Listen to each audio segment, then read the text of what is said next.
नमस्कार दोस्तों, स्वागत है आप सभी का आपके अपने यूट्यूब चैनल अमन प्रयास जिगिस में। जैसा कि फ्रेंड्स, आज से आपका 21 जून को आपका एसएससी सिलेक्शन पोस्ट फेज़ 12 का एग्ज़ाम था, जो कि सेकेंड शिफ्ट का एग्ज़ाम समाप्त हो गया है। सेकेंड शिफ्ट में आपके जीकेजीएस के क्वेश्चन से आपके 25 प्रश्न पूछे गए थे।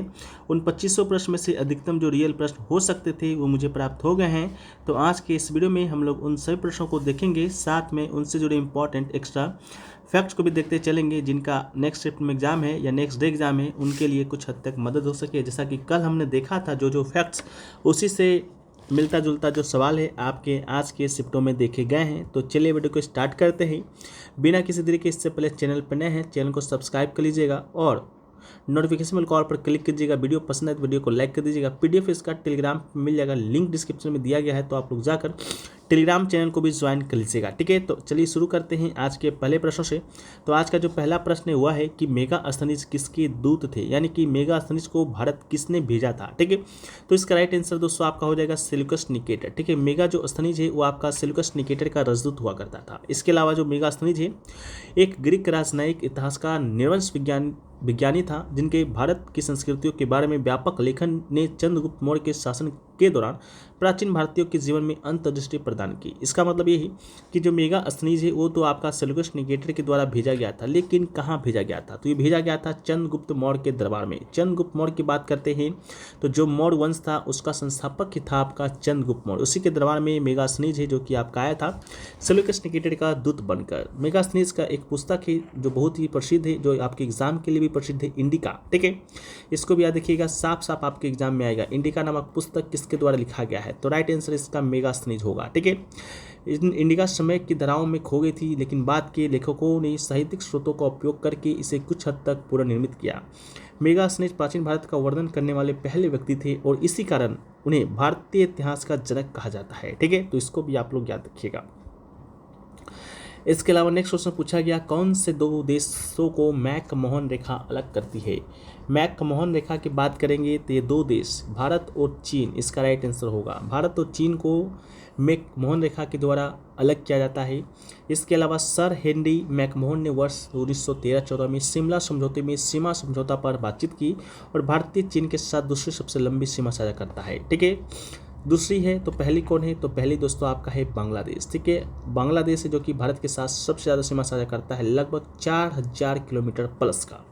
इसके अलावा उत्तरी मोर्चे पर चीन लद्दाख केंद्र शासित प्रदेशों में अक्साई चीन पर दावा करता है। उत्तराखंड, हिमाचल प्रदेश, अरुणाचल प्रदेश, सिक्किम की सीमा चीन से लगता है। इसको भी याद रखिएगा, किसकी किसकी सीमा? तो उत्तराखंड की लगता है, हिमाचल प्रदेश का लगता है, अरुणाचल प्रदेश का लगता है, सिक्किम का लगता है और आपका लद्दाख का भी लगता है। ठीक है, इसके अलावा मैकमोहन रेखा के अलावा एक और रेखा है जिसका नाम है रेड क्लिफ रेखा। रेड क्लिफ रेखा की बात करेंगे तो रेड क्लिफ जो रेखा है वो दोस्तों आपका कौन कौन से देश, दो देशों को अलग करता है? तो आपको मालूम होगा, भारत और पाकिस्तान को अलग करता है। कौन सा रेखा?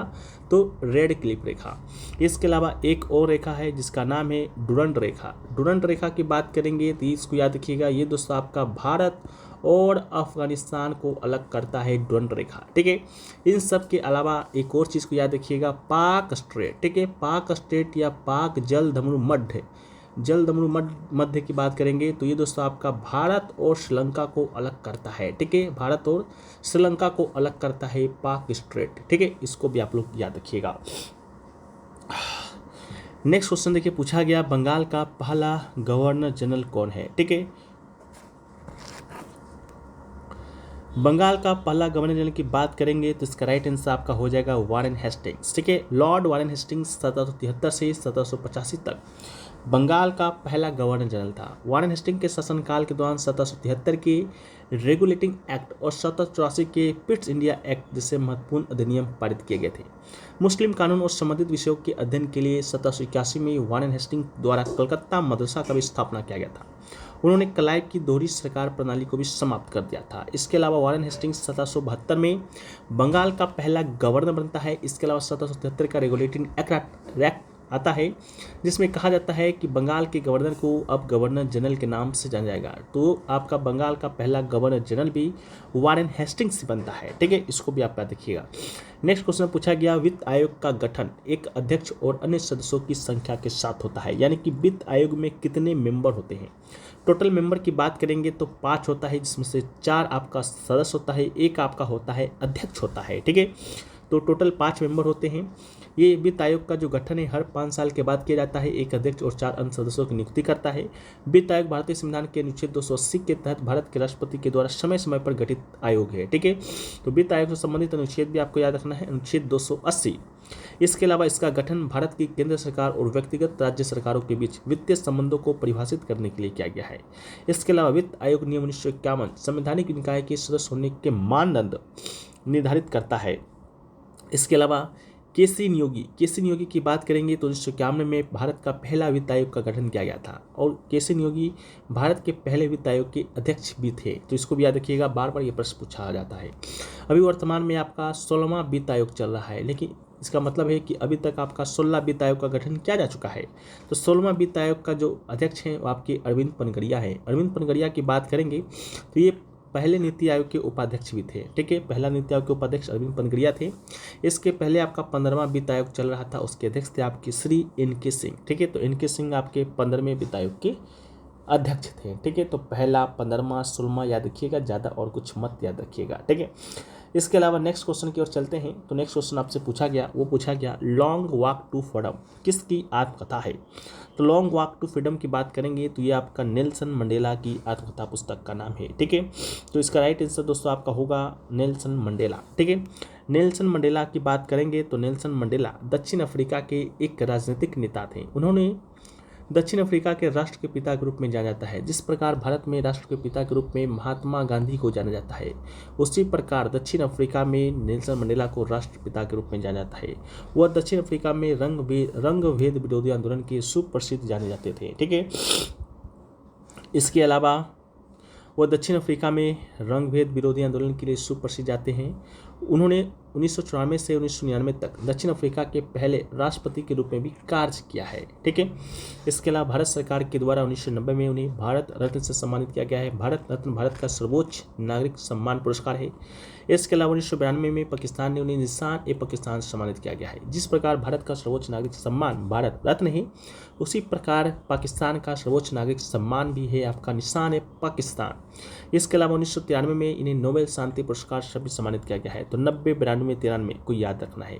ठीक है, नेक्स्ट क्वेश्चन पूछा गया कि निम्नलिखित में से कौन सी रबी की फसल है। रबी की फसल है पूछा गया है, तो रबी की फसल में इसका राइट आंसर हो जाएगा गेहूं। ठीक है, शायद आपसे पूछा गया था कि निम्न में से कौन सा रबी की फसल नहीं है। 4 ऑप्शन थे, गेहूं था, जौ था, सरसों था और आपका खीरा था। ठीक है, तो रबी की फसल तो गेहूं तो है, जौ भी है। ठीक है, इसके अलावा आपका चना है, इसके अलावा आपका तिलहन है। ठीक है, तो इसका राइट आंसर था आपका सरसों। ठीक है, इसके अलावा ये सर्दियों की शुरुआत से शुरू होता है रबी की फसल, और गर्मियों की शुरुआत यानी कि अक्टूबर से दिसंबर से अप्रैल जून तक जारी रहता है। पश्चिमी शीतोष्ण चक्रवातों के कारण सर्दियों के महीने के दौरान वर्षा की उपलब्धता इन फसलों की सफलता में मदद करता है। इसके अलावा रबी फसल के अलावा आपका खरीफ फसल होता है। खरीफ फसल की बात करेंगे तो इन फसलों को जून जुलाई में बोया जाता है, और खरीफ की फसल को अधिक तापमान के साथ आर्द्रता तथा शुष्क वातावरण की आवश्यकता होती है। यह फसल अक्टूबर के माह तक तैयार हो जाता है और अक्टूबर के बाद इसे काटा जाता है। इसके अलावा खरीफ की फसल में आपका चावल हो गया, ज्वार हो गया, इसके अलावा बाजरा हो गया, इसके अलावा आपका मक्का हुआ, मूंग हुआ, मूंगफली हुआ, गन्ना हुआ, इसके अलावा आपका सोयाबीन हुआ, कपास हुआ, ये सभी आपके खरीफ की फसल है। इन दोनों के अलावा एक आपका जायद की फसल भी होता है। जायद की फसल बता दें आपको कि रबी और खरीफ के बीच ये आपका इसका खेती किया जाता है। गर्मी के सीज़न में होता है। इसका सीज़न मार्च से जुलाई के बीच होता है, जिसमें आपका खीरा आता है, ककड़ी आता है, तरबूज आता है, कद्दू की खेती की जाती है। तो रबी की फसल में 4 ऑप्शन दिया गया था। वो 4 ऑप्शन था आपका गेहूँ, इसके अलावा था आपका सरसों, इसके अलावा था आपका खीरा, इसके अलावा था आपका जौ, ठीक है। तो जौ और गेहूँ तो ये आपका रबी का फसल है, ठीक है। खीरा आपका जायद का फसल है, तो इसका राइट आंसर क्या होगा, सरसों, ठीक है, जो कि आपका खरीफ फसल है, ठीक है। इसके अलावा एक क्वेश्चन आपसे पूछा गया, वो पूछा गया रिपब्लिक डे के बारे में, कि रिपब्लिक जो डे होता है, रिपब्लिक डे यानी कि गणतंत्र दिवस पर किसको सलामी दी जाती है, ठीक है। तो गणतंत्र दिवस की बात करेंगे तो गणतंत्र दिवस की परेड में सलामी दी जाती है भारत के राष्ट्रपति को, ठीक है। तो इसका राइट आंसर आपका भारत के राष्ट्रपति इसका राइट आंसर होगा। भारत के राष्ट्रपति गणतंत्र दिवस पर सलामी लेता है। यह केवल परंपरा का मामला नहीं है, बल्कि सशस्त्र बलों के सर्वोच्च कमांडर के रूप में राष्ट्रपति की भूमिका का प्रतिबिंब है। आपको मालूम होगा सशस्त्र बलों का जो सर्वोच्च कमांडर होता है वो भारत का राष्ट्रपति होता है। इसके अलावा भारत का राष्ट्रपति देश का प्रथम नागरिक भी होता है, ठीक है। इसलिए रिपब्लिक डे पर आपका भारत के राष्ट्रपति को सलामी दी जाती है, ठीक है। और आपका संविधान का अनुच्छेद 53 जो 2 है उसमें कहा गया है, उसके अनुसार राष्ट्रपति को भारतीय सशस्त्र बलों के सर्वोच्च कमान सौंपी गई है, जिसमें उनसे सलामी लेने की शक्ति भी शामिल होती है, ठीक है। तो भारत के राष्ट्रपति की बात करेंगे तो वर्तमान में आप लोग को मालूम होगा द्रौपदी मुर्मू जी हैं, ठीक है। भारत की 15वें राष्ट्रपति हैं, तो इसको भी आप लोग याद रखिएगा। इसके अलावा एक और क्वेश्चन पूछा गया था, एक बुक से पूछा गया था, जो क्वेश्चन आपका स्टूडेंट को याद नहीं था, बुक का नाम क्या पूछा गया था, ठीक है। इसके अलावा एक क्वेश्चन आपसे दिल्ली मध्यस्थता केंद्र के बारे में पूछा गया था, ठीक है। तो दिल्ली मध्यस्थता केंद्र के बारे में शायद आपसे उसका अध्यक्ष पूछा गया था, ठीक है। तो दिल्ली मध्यस्थता केंद्र की बात करते हैं तो नई दिल्ली अंतर्राष्ट्रीय मध्यस्थता केंद्र, तो उसका जो अध्यक्ष है वो नियुक्त किया गया है आपका हेमंत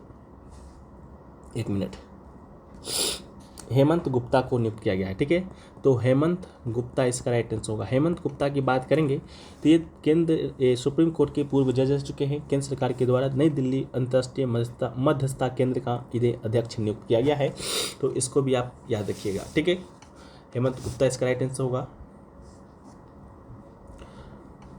बाद बाकी अभी तक इतना ही प्रश्न मिले हैं सेकंड शिफ्ट का, बाकी और भी मिलेंगे, हम उसको पीडीएफ के साथ आपको कंबाइन करके रात को दे देंगे। बाकी वीडियो आपको अच्छा लगा है तो वीडियो को आप लोग लाइक कर दीजिए, चैनल पर नए चैनल को सब्सक्राइब कर दीजिए, नोटिफिकेशन बेल कॉल पर क्लिक कर दीजिए। मिलते हैं हम लोग नेक्स्ट वीडियो में, जब तक के लिए जय हिंद जय हिंद जय हिंद।